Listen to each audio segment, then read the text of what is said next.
Hey guys, आज हम बात करते हैं बेसिक प्रोपोर्शनैलिटी थ्योरम की।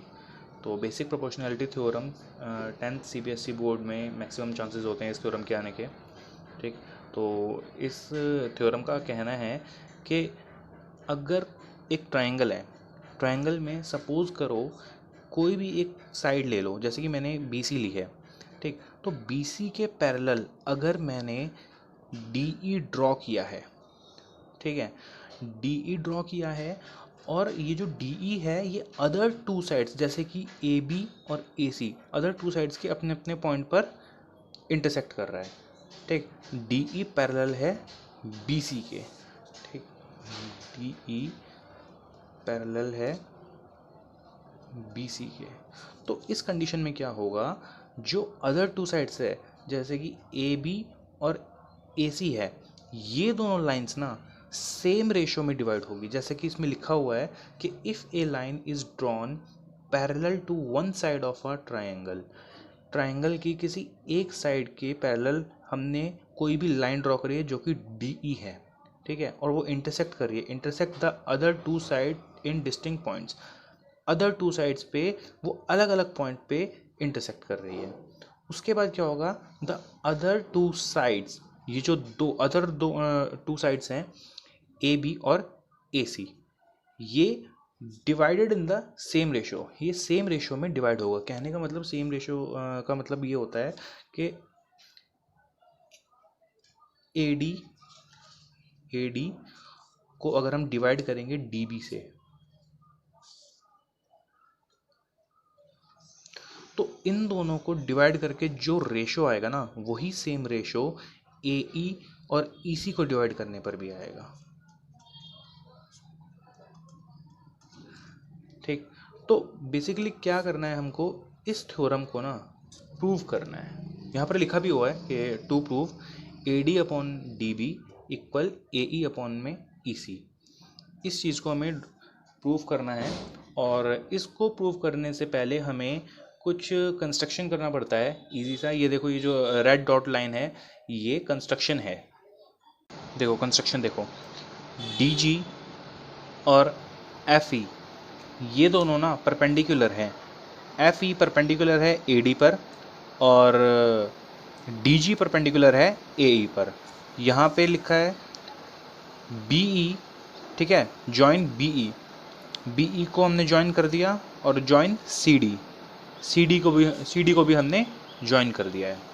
ठीक है, अब डायरेक्ट आते हैं, जो एरिया का फॉर्मूला होता है, एरिया ऑफ ट्राइंगल क्या होता है, 1/2 इंटू बेस इंटू हाइट।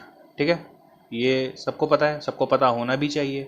ठीक है, अब सबसे पहले हम लेंगे area of triangle A D E. तो देखो 1/2 फॉर्मूला के हिसाब से 1/2, और बेस, देखो इस ट्राइंगल में जो बेस है ना, हमें ए डी लेना है, तो बेस हो गया हमारा ए डी और हाइट हो गई हमारी एफ ई।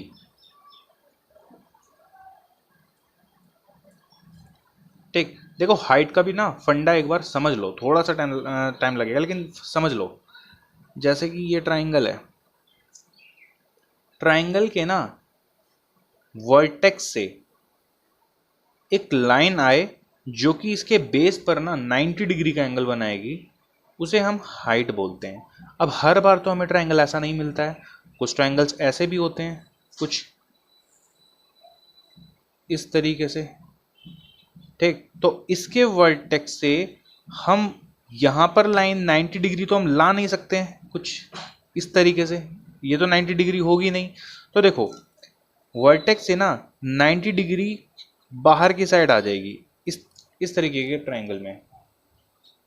इसके बेस को हल्का सा हमने एक्सटेंड करना है, वर्टेक्स से एक लाइन आएगी जो कि इस पर 90 डिग्री गिरेगी, ये होता है हाइट। ठीक, यही फंडा इसमें यूज होने वाला है, कंफ्यूज मत होना, देख लेना तसल्ली से इस वीडियो को। ट्राइंगल एडीई का एरिया हम कैसे निकालेंगे, 1/2 इंटू बेस हमने लिया है एडी को और हाइट हमने लिया है एफ ई को। ठीक, area of triangle D B E, वही सेम फॉर्मूला लगेगा 1/2, बेस की बारी आई, बेस लेंगे हम डी बी, और देखो हाइट का वही फंडा आ जाएगा यहाँ पे जो हमने यहाँ सीखा था। कैसे? डी बी ई, इसका ये वर्टेक्स है, वर्टेक्स से लाइन नीचे की तरफ आ रही है और यहाँ पे 90 डिग्री पड़ रही है। ठीक है, तो ये जो परपेंडिकुलर लाइन होती है ना, ये ट्राइंगल की हाइट होती है। तो यहाँ पर डी बी ई की हाइट एफ ई को ही माना जाएगा। तो डी बी की जो हाइट है वो यहाँ पर एफ ई हो गई। अब now divide the area of triangle ADE and area of triangle DBE। तो ADE का एरिया क्या निकला था? 1/2 by into AD into FE divide by 1/2 into, देखो एरिया ऑफ DBE, तो एरिया ऑफ DBE क्या आया था? ये आया था। तो 1/2 इंटू DB इंटू FE। देखो सेम हाइट है दोनों ट्राइंगल्स में, तो FE से FE कट जाएगा, 1/2 से 1/2 कट जाएगा, बचा क्या? AD divide by DB। This is equation number 1।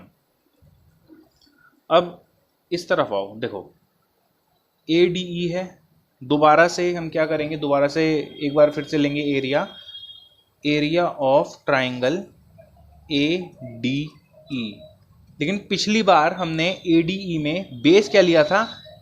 AD लिया था। लेकिन अब एक बार दूसरी बार हम जब लेंगे एरिया ऑफ ADE में हम बेस लेंगे A और E को। 1/2 बेस हमने AE को लिया है। अब देखो बेस से 90 डिग्री की लाइन जा रही है DG, तो यहां पर क्या हो जाएगा हाइट इसकी? DG। अब नीचे आओ, एरिया ऑफ ट्राइंगल DCE, ये एक ट्राइंगल है DEC कह लो या DCE कह लो, कुछ भी कह लो, एक ही बात है। ठीक है, area of triangle DCE 1/2 into, अब देखो बेस EC लेंगे हम। अब वही वाली प्रॉब्लम आ जाएगी जो इस वाले ट्राइंगल का केस बताया था मैंने, कि इनटू ट्राइंगल DCE जो हाइट है, देखो वर्टेक्स है, इससे 90 डिग्री की जो लाइन जा रही है वो यहां पर टच हो रही है, इसकी बेस जहां पर एक्सटेंड हो रहा है, तो यहां पर DG ADE की भी हाइट है और यही DG जो लाइन है वो DCE ट्राइंगल की भी हाइट हो जाएगी। EC into DG। Now divide the area of triangle ADE and area of triangle DCE। ADE का एरिया क्या आया था? 1/2 इंटू AE इंटू DG, और DCE का एरिया क्या आया था? ये आया था 1/2 इंटू EC इंटू DG। ज़्यादा परेशान होने की ज़रूरत नहीं है, इजी है ये थ्योरम। DG से DG कटा, 1/2 से 1/2 कटा, क्या बचा है यहाँ पे? AE अपॉन में EC। Equation number 2। ठीक, अब ना यहाँ पे हल्का सा ना 9th स्टैंडर्ड का एक कॉन्सेप्ट आएगा, अगर तुम्हें याद हो तो, वैसे तो याद ही होना चाहिए। अगर कोई दो फिगर्स सेम बेस पर बनते हैं, सेम बेस हो और बिटवीन टू पैरेलल लाइंस हो,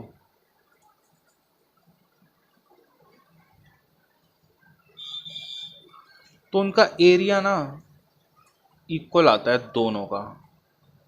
ठीक, ये थ्योरम है 9th स्टैंडर्ड की, इसके लिए भी मैं अलग से वीडियो बना दूंगा, वो 9th क्लास के लिए होगा।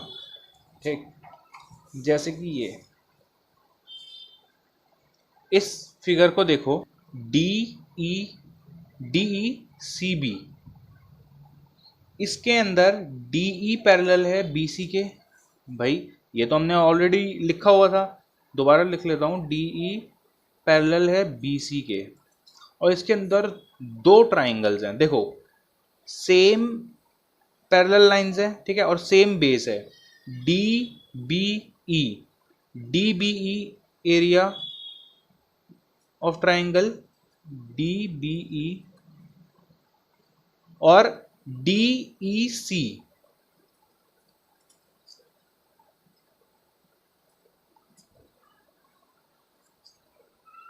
ये दोनों जो ट्राइंगल्स हैं ना, ये दोनों ट्राइंगल्स सेम पैरेलल लाइंस के बीच में है और सेम बेस पर है, दोनों का बेस BC है, और दोनों ही जो ट्राइंगल्स हैं वो एक ही, मतलब एक ही जोड़े में है, DE और BC पैरेलल्स में, पैरेलल लाइन में है।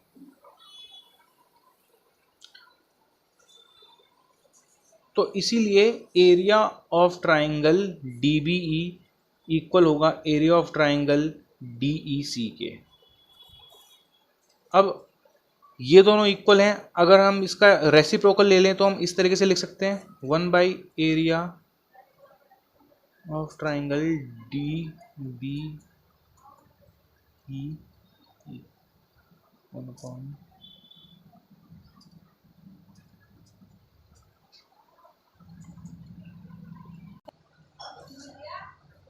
रेसिप्रोकल हम ले सकते हैं, जैसे कि इसके नीचे हम 1 कंसिडर करते हैं, इसके नीचे भी हम 1 कंसिडर करते हैं। अगर हम इसको रेसिप्रोकल करेंगे तो इसका भी रेसिप्रोकल अपने आप हो जाएगा। तो दोनों का रेसिप्रोकल करने के बाद हम इस कंडीशन पर आ सकते हैं। ठीक है, अब इसके बाद क्या होगा, अगर हम, ये हो गया हमारा LHS, इसको ठीक से कर लो, हाँ, LHS, और ये हो गया हमारा RHS। अगर हम एरिया ऑफ ट्राइंगल ADE को यहाँ पर भी ले लें और यहाँ पर भी ले लें तो कोई प्रॉब्लम है? कोई प्रॉब्लम नहीं है, क्योंकि क्या होता है कि ना, जो इक्वल है LHS और RHS में, अगर हम एक ही टाइम पर सेम वैल्यू ले लें, यहाँ पर भी वही चीज़ लें, यहाँ पर भी वही चीज़ लें, और यहाँ पर भी वही सेम चीज़ अगर हम ले लेते हैं तो कोई प्रॉब्लम नहीं होती है, बैलेंस फिर भी बना रहता है। तो यहाँ पर हम लिखेंगे multiply area of triangle ADE on both sides.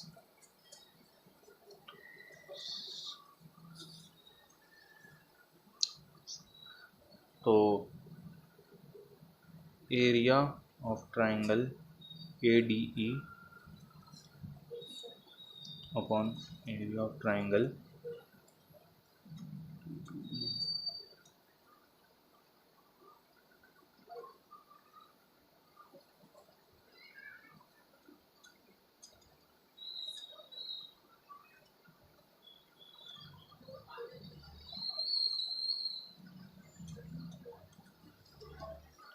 ठीक है, यहाँ पर हम ADE को मल्टीप्लाई करेंगे, यहाँ पर अगर हम ADE को अगर हम मल्टीप्लाई कर देंगे तो 1 से इंटू करेंगे तो वही आएगा। यहाँ पर भी ADE को अगर हम यहाँ पे मल्टीप्लाई कर देंगे तो ADE इंटू 1 करेंगे तो यहाँ पर ADE आ जाएगा। ठीक है, नीचे दोनों सेम है। ठीक है, यहाँ पर ट्रायंगल था। अब देखिए, हमें याद है कि area of ADE upon area of DBE क्या आया था? Area of ADE upon area of DBE हमारा क्या आया था? AD अपॉन में DB आया था। ठीक, तो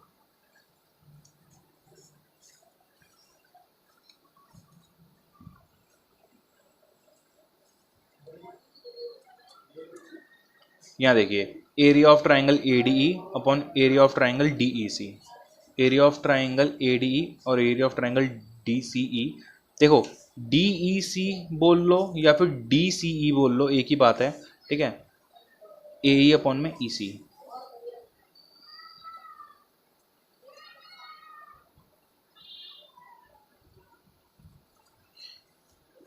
ये यहाँ पर प्रूफ हो जाएगा। यही हमको प्रूफ करना था कि एक ट्राइंगल है, ट्राइंगल में अगर हमने डी ई और बी सी दोनों पैरेलल लाइंस रखी है, ठीक है, तो जो दो साइड्स हैं वो आपस में सेम रेशियो में डिवाइड होगा। जैसे कि ए डी अपॉन में D B, A D upon में डी बी इक्वल होगा किसके, ए ई अपॉन ई सी के, जो कि यहाँ पर लिखा हुआ है, ठीक है। इसको हमें प्रूफ करना था और ये यहाँ पर प्रूफ हो गया है, ठीक है।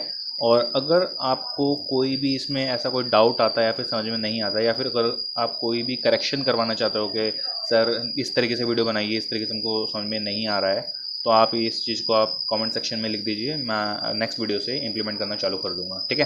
तब तक के लिए थैंक यू, ओके।